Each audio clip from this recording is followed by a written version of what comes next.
Left சைடுல இருக்கிற வெங்கடேச பெருமாள் சன்னதி பக்கத்துல தான் இருக்கேன். அங்கே இரு, நான் வரேன்.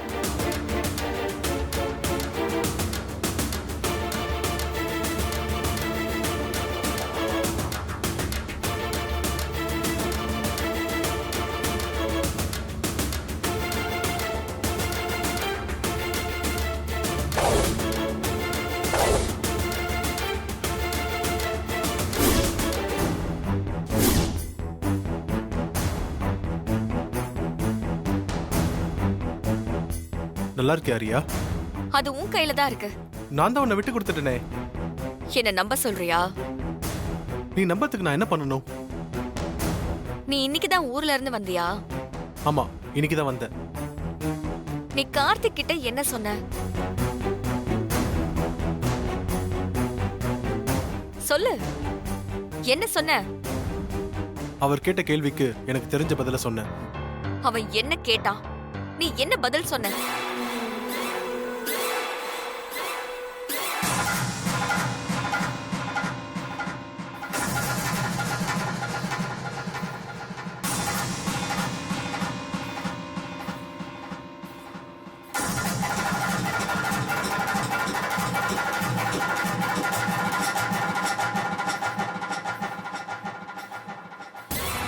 என் கழுத்துல இருக்கிற தாலியவே வெறிச்சு வெறிச்சு பார்த்துட்டு இருந்தா என்ன அர்த்தம்? கேட்டதுக்கு பதில் சொல்லு. இப்ப என்ன, இது யார் கட்டின தாலின்னு உனக்கு தெரியணுமா? என் லவ்வர் ஆனந்த் கட்டின தாலி இது. இது என் கழுத்துக்கு வரதுக்கு முன்னாடியே உனக்கும் எனக்குமான உறவு முடிஞ்சு போச்சு. அடுத்தவன் கட்டின தாலி எப்படி வெறிச்சு பாக்குறது அநாகரிகம். நான் கேட்டதுக்கு பதில் சொல்லு. கார்த்திக் கிட்ட நீ என்ன சொன்ன? அதையே இவ்வளவு கோவமா கேக்குற? அதான் எனக்கும் உனக்கும் இருந்த உறவு தான் முடிஞ்சு போச்சுன்னு சொல்லிட்டியே. அப்புறம் நான் யார்கிட்ட என்ன சொன்னா உனக்கு என்ன? அது தெரிஞ்சுக்கிட்டு உனக்கு என்ன ஆக போகுது? நீயும் கார்த்திக்கும் என்ன பத்தி பேசாம வேற எதை பத்தி பேசியிருந்தாலும் அத பத்தி எனக்கு கவலையே கிடையாது. ஆனா அவன் கேட்ட கேள்வியும் நீ சொன்ன பதிலும் என் வாழ்க்கையை இப்ப பாதிச்சிட்டு இருக்கு. அதனாலதான் கேக்குற, நீ என்ன சொன்ன? உண்மையதான் சொன்னேன். அந்த உண்மைதான் என்னன்னு எனக்கு இப்ப தெரிஞ்சாகணும். உங்களை கல்யாணம் பண்ணிக்கிட்டு நல்லபடியா குடும்பம் நடத்திட்டு இருந்தறியா, ஏன் திடீர்னு உங்களை விட்டு பிரிஞ்சு போனாங்க? அதுக்கு என்ன அவசியம் வந்துச்சுன்னு கார்த்திக் கேட்டாரு. பணம் தான் பிரச்சனைன்னு நான் சொன்னேன். ரியா எதிர்பார்க்கிற பணம், காரு, பங்களா, சொத்து, உல்லாசமான வாழ்க்கை, அது எதையுமே என்னால கொடுக்க முடியல. அதனால என்னை விட்டுட்டு போயிட்டான்னு சொன்னேன். ஓ, அதனாலதான் அந்த கார்த்திக் வந்து என்கிட்ட திமிரா பேசினானா? இங்க பாரு, உனக்கும் எனக்கும் ஒத்து வராதுன்னு சொல்லி தானே உன்னை விட்டு நான் பிரிஞ்சு போனேன். சட்டப்படி டிவோர்ஸ் பண்றதுக்கு சம்மதம்னு சொல்லி தானே உன்னை விட்டு பிரிஞ்சு வந்தேன்.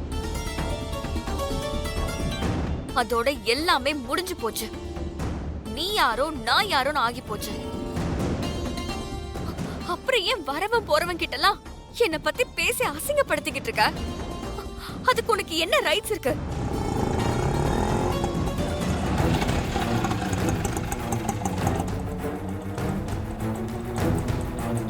இந்தாங்க. சரிம்மா.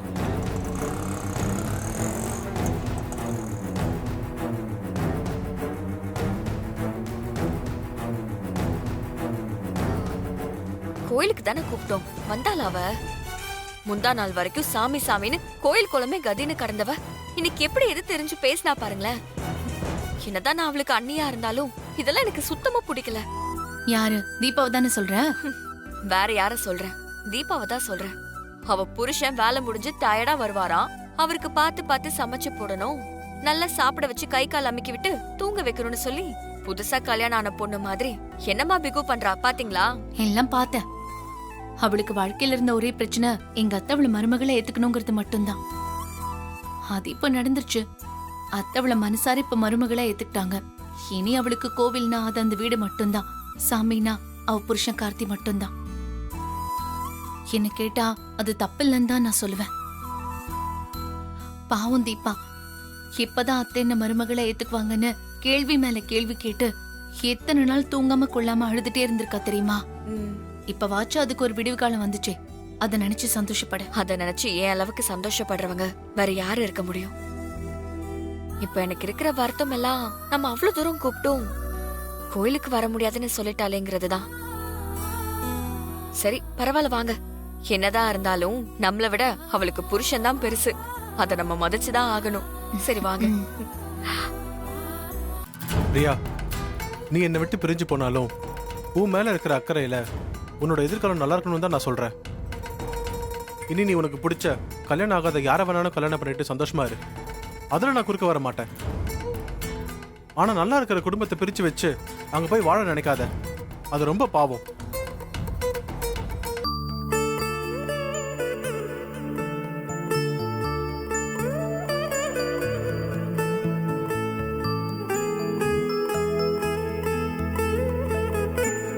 அந்த ஆனந்துக்கு ஏற்கனவே கல்யாணம் ஆயிடுச்சு. மரியாதையான குடும்பம் வேற. தயவு செஞ்சு அந்த தேன் கூட்டுல கல் எறிஞ்சு அதை பாழாக்கிறாத. இன்னைக்கு அங்கிருந்து விலகி போயிரு. ஏய், நிறுத்துறியா? இத சொல்ல உனக்கு என்ன யோகிதம் இருக்கு? என்ன சந்தோஷமா வச்சு காப்பாத்துறேன்னு சொல்லி தானே என் கழுத்துல தாலியை கட்டின. அப்புறம் ஏன் நான் எதிர்பார்த்த எந்த சந்தோஷத்தையும் உன்னால கொடுக்க முடியல? நீ எனக்கு பண்ணது பச்சை துரோகம். ஒரு துரோகி என்னைக்குமே எனக்கு அட்வைஸ் பண்ண கூடாது.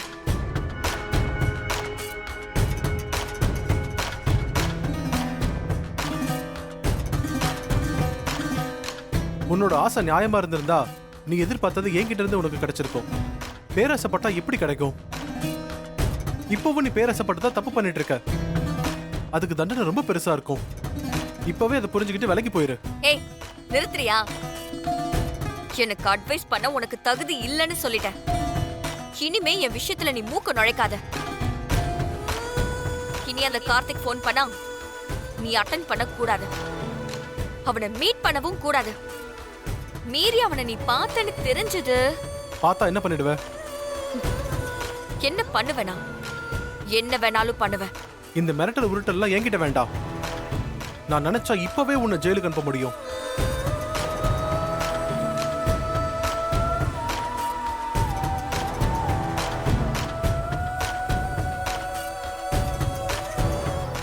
அந்த ஆனந்தும் மீனாட்சி கிட்ட இருந்து சட்டப்படி இன்னும் டிவோர்ஸ் வாங்கல. போலீஸ்ல ஒரு கம்ப்ளைண்ட் பண்ணா போதும், 2 பேரும் ஜெயிலுக்கு போயிருவீங்க. ஜெயிலுக்கா? நாங்களா? சான்ஸே இல்ல. நான் இப்ப மருமகளா போயிருக்கிற வீடு சாதாரண வீடு இல்ல. தி கிரேட் பிசினஸ் விமன் அபிராமியோட வீடு. அவங்களோட மூத்த மருமக இப்ப நான் தான். அவங்களோட இன்ஃப்ளூயன்ஸ மீறி எந்த போலீஸும் எங்க மேல கை வைக்கவே முடியாது. அந்த வீட்டு மருமகள் ஆகிறதுக்காக நான் எப்படி எல்லாம் கஷ்டப்பட்டேன்னு எனக்கு மட்டும்தான் தெரியும்.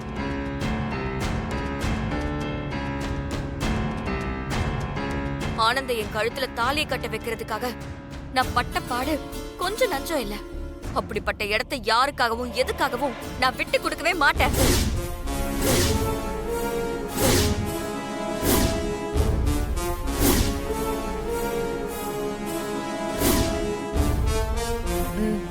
அங்க பாரு, உன் வாழ்க்கையை கெடுக்க வந்த கைகாரி யார்கிட்டயும் காரசாரமா பேசிட்டு இருக்கா பாரு. எதுக்கு இவளெல்லாம் பாத்துக்கிட்டு யாரை கேட்டுக்கிட்டு போன நமக்கு என்ன? வா நம்ம போலாம். இல்ல இல்ல, என்ன பேசுறான்னு தெரிஞ்சுக்கிட்டாதான் அவ கதைக்கு ஒரு முற்றுப்புள்ளி வைக்க முடியும். இவ மூஞ்சினையும் முழிக்க கூடாது. வா போலாம். இருங்க, சரி நீங்க போங்க, நான் வரேன். கடைசியா சொல்றேன், என்ன பொறுத்த வரைக்கும் நீ கட்டின தாலிய வேண்டான்னு சொல்லி எப்ப நான் தூக்கி போட்டேனோ அப்பவே உனக்கும் எனக்கும் டிவோர்ஸ் ஆயிருச்சு. அப்பவே உனக்கும் எனக்கும் எந்த சம்பந்தமும் இல்லைன்னு ஆயிருச்சு. நீ இதுக்கப்புறமும் என் விஷயத்துல தலையிட்ட அதோட விளைவு ரொம்ப மோசமா இருக்கும். நீ யார்கிட்டயும் இத பத்தி இனிமே பேசவே கூடாது. பேசுன உன் கதை முடிஞ்சது. இவர்தான் உன்னோட முதல் புருஷனா? இது போதுண்டி, இனி உன்னை காலி பண்ணாம நான் விட மாட்டேன்.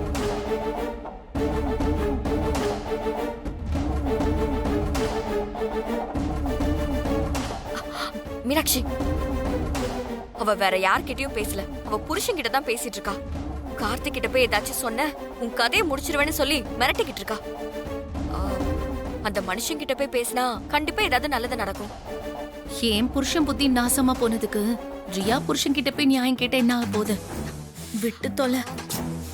யாரோ கேட்டு போட்டோம். இல்லங்க, இது உங்க வாழ்க்கை பிரச்சனை. அப்படிலாம் விட்டுட்டு போக முடியாது. அவரை பார்த்தா நல்லவராதான் தெரியறாரு. அவர்கிட்ட போய் பேசினா ரியாவை துரத்தி அடிக்கிறதுக்கு கண்டிப்பா ஒரு நல்ல வழி கிடைக்கும். வாங்க வாங்கன்றல, வாங்க.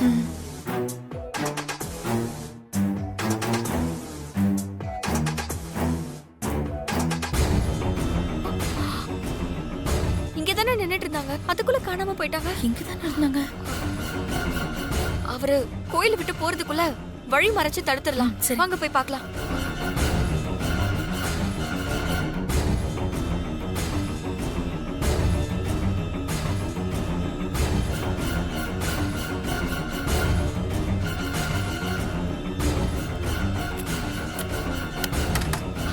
மீனாட்சி, அவர் அங்க போறாரு பாருங்க. சீக்கிரம் வாங்க.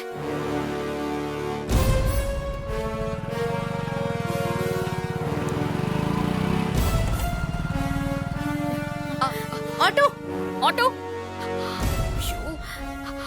ஆட்டோ ஆட்டோ இல்லங்க, அந்த வண்டியை கொஞ்சம் ஃபாலோ பண்ணுங்களேன். அண்ணா கொஞ்சம் சீக்கிரம் போங்களேன், அந்த வண்டியை ஃபாலோ பண்ணிட்டே போங்க.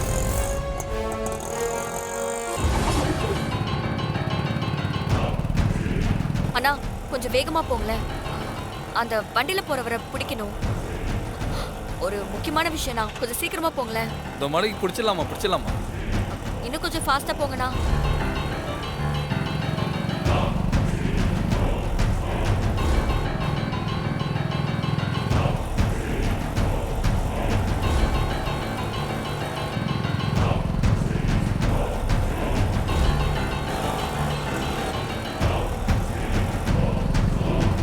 இப்போ அவரை நிறுத்தி ரியா வந்து கூட்டிட்டு போங்கன்னு சொன்னா அவர் வந்து கூட்டிட்டு போயிடுவாரா? இல்ல ரியா தான் அவர் கூட போயிடுவாளா? எதுக்கு மைதிலி தேவையில்லாத வேலை பண்ற? அவர் ஃபாலோ பண்ண வேண்டாம், நம்ம எப்படி ஆட்டோல வீட்டுக்கு போயிடலாம். இல்ல இல்ல, ரியாவை வீட்டை விட்டு துரத்துறேன்னு தீபா சவால் விட்டுருக்கா. அந்த சவாலை தீபா ஜெயிக்கணும்னா அதுக்கு ரியா புருஷன் மனசு வச்சா மட்டும்தான் உண்டு. புரியாம பேசாத மைதிலி. அவர் வந்து சொல்லிலாம் ரியா கேட்க மாட்டா. ஆனந்தும் மனசு மாற மாட்டாரு. என்னைக்கு ஆனந்த் என் கூட சேர்ந்து வாழ பிடிக்கலன்னு சொன்னாரோ அப்பவே அவர் என் புருஷன் இல்லைன்னு ஆயிடுச்சு. அவர் கட்டின தாலியை கட்டி வீசினப்பவே நானும் அவரோட பொண்டாட்டி இல்லைன்னு ஆயிப்போச்சு. இதுக்கப்புறம் ரியாவோட முதல் புருஷன் வந்து பேசினா என்ன, பேசலன்னா என்ன? அதனால ஆக போறது ஒண்ணுமே இல்ல. இல்லங்க, தீபா ஒன்னும் அவளை வீட்டை விட்டு துரத்துறேன்னு சொன்னது சேலஞ்சுக்காக மட்டும் இல்ல. வேற எதுக்காக? அவளை ஆனந்த் கிட்ட இருந்து பிரிக்கிறதுக்காக மட்டும் தீபா சேலஞ்ச் பண்ணல. அவளை வீட்டுல விட்டு வச்சா அது உங்க அத்தையோட உசுருக்கே ஆபத்து. அந்த ரியா கொஞ்சம் கூட மனசாட்சி இல்லாம உங்க அத்தையை கீழே தள்ளி விட்டால, தீபாவால சகிச்சுக்கவே முடியல. அந்த நேரம் பார்த்து தீபா அங்க இருந்ததுனால உங்க அத்தையை காப்பாத்திட்டா. அதுக்காக எல்லா நேரமும் தீபா உங்க அத்தை கூட இருக்க முடியுமாங்க? ரியா எப்ப வேணாலும் உங்க அத்தையை அட்டாக் பண்ணுவா. அவளை விட்டு வைக்கிற ஒவ்வொரு நிமிஷமும் உங்க அத்தையோட உசுருக்கு உத்தரவாதம் இல்ல. அதனாலதான் தீபா அவளை வீட்டை விட்டு துரத்தணும்னு இருக்கா. அப்ப சரி, அந்த காரணத்துக்காக ரியாவை வீட்டை விட்டு துரத்தணும்னா அதுக்கு நான் ஒத்துக்கிறேன். ஆனா அதுவே ஒரு காரணமா வச்சுக்கிட்டு என்னையும் ஆனந்தியும் சேர்த்து வைக்கணும்னு நினைச்சா அது மட்டும் நடக்கவே நடக்காது. நான் இப்பவே சொல்லிட்டேன். சரிங்க, அதெல்லாம் அப்புறமா பேசிக்கலாம். முதல்ல ரியாவோட புருஷனை பார்த்து பேசியே ஆகணும், அதுதான் நமக்கு முக்கியம். அண்ணா கொஞ்சம் சீக்கிரமா போங்கண்ணா. இந்த மலைக்கு பிடிச்சிடலாமா?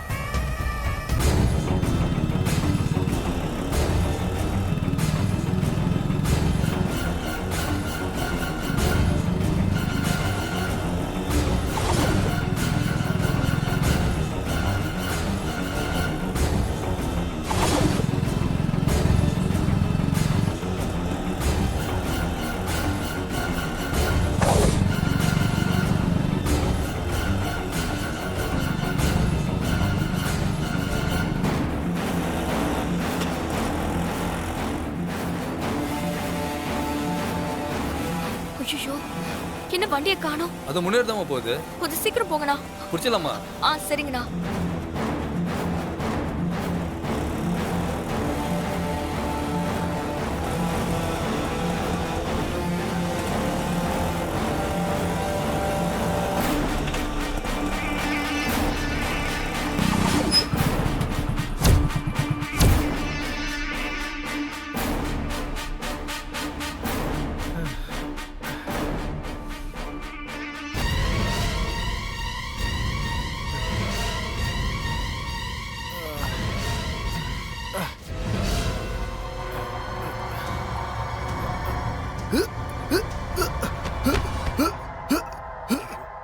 என்னப்பா ஆச்சு ஆ? தம்பி, என்னப்பா முதல்ல அந்த ஆச்சு? சாவி எடுப்பா. ஆ சரி சீக்கிரம் அம்மா கொஞ்சம் சாவி கொடுங்க சீக்கிரம் கொண்டாப்பா. இந்த சாவி தானே என்னக்கா இது? ஒண்ணும் இல்ல சரியா. என்ன என்னண்ணே அம்மா தண்ணி கொடுங்க தண்ணி யாராவது எடுத்துட்டு வாங்க. யாராவது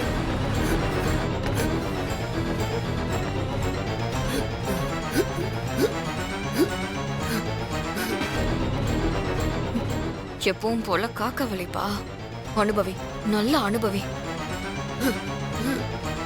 வலிப்பு நிக்கவே மாட்டேங்குது. இவர் கூட யாராவது வந்தீங்களாமா? தெரியலையே. தெரியலையாமா? தெரிஞ்சாலும் யாரும் இல்லையா?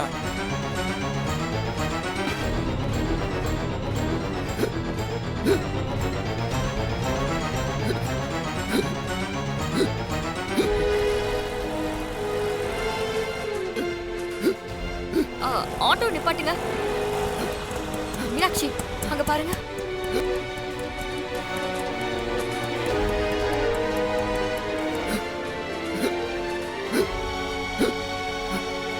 இவருக்கு வலிப்பு வந்துருச்சு. வாங்க. இவ்வளவு எதுக்கு இங்க வந்தாலுங்க? எப்படி இந்த இடத்துக்கு வந்தாங்க? அக்கா கொஞ்சம் தள்ளுங்க. என்னாச்சு இவருக்கு? அம்மா இவர் உங்களுக்கு தெரிஞ்சவராமா? ஆமா. என்னது தெரிஞ்சவரா? இவளுக்கு எப்படி இவனை தெரியும்? ரொம்ப நேரமா வலிப்பு வந்து துடிச்சுக்கிட்டு இருக்காருமா. சீக்கிரமா இவர் ஹாஸ்பிட்டல் கூட்டு போங்கம்மா. சரி, நாங்க இவரை பார்க்க தான் வந்தோம். உடனே ஹாஸ்பிட்டல்ல சேர்க்கணும். கொஞ்சம் ஆட்டோல மட்டும் தூக்கி உட்கார வைக்கிறீங்களா? சரிம்மா. தூங்குனா பாத்து பாத்து ஐயோ, பார்த்து பார்த்து பாத்து புடிங்க. பொறுமை. மெதுவா. இவனை பார்க்க வந்திருக்காங்களா? இது என்ன புது கதையா இருக்கு?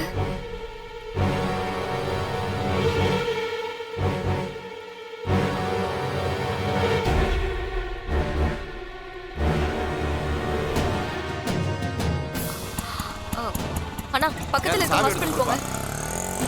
அவங்ககிட்ட கொடு.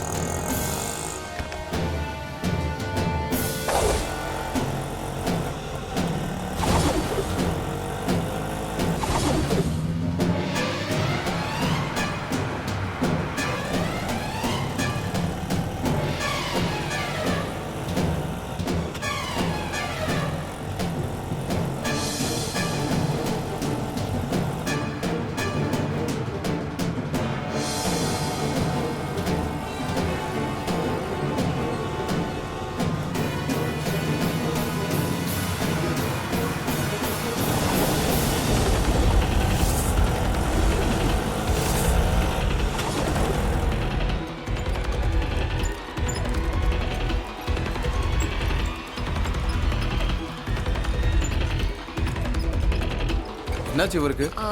ஃபிக்ஸ் வந்து மயக்கமாயிட்டாரு. ஃபிக்ஸ் இன்னும் மயக்கம் தெரியல.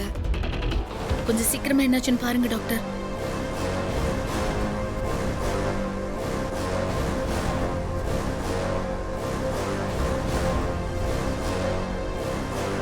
பயப்படாதீங்க, சீரியஸா ஒண்ணும் இல்ல. நீங்க 2 பேரும் கொஞ்சம் வெளியில வெயிட் பண்ணுங்க. சரி. கூட்டு வாப்பா.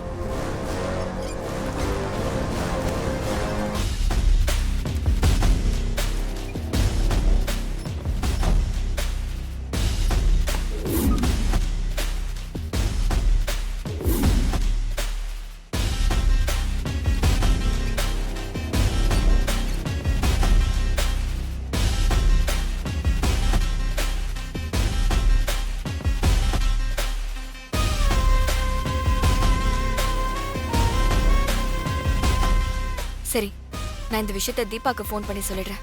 நீங்க வெயிட் பண்ணுங்க.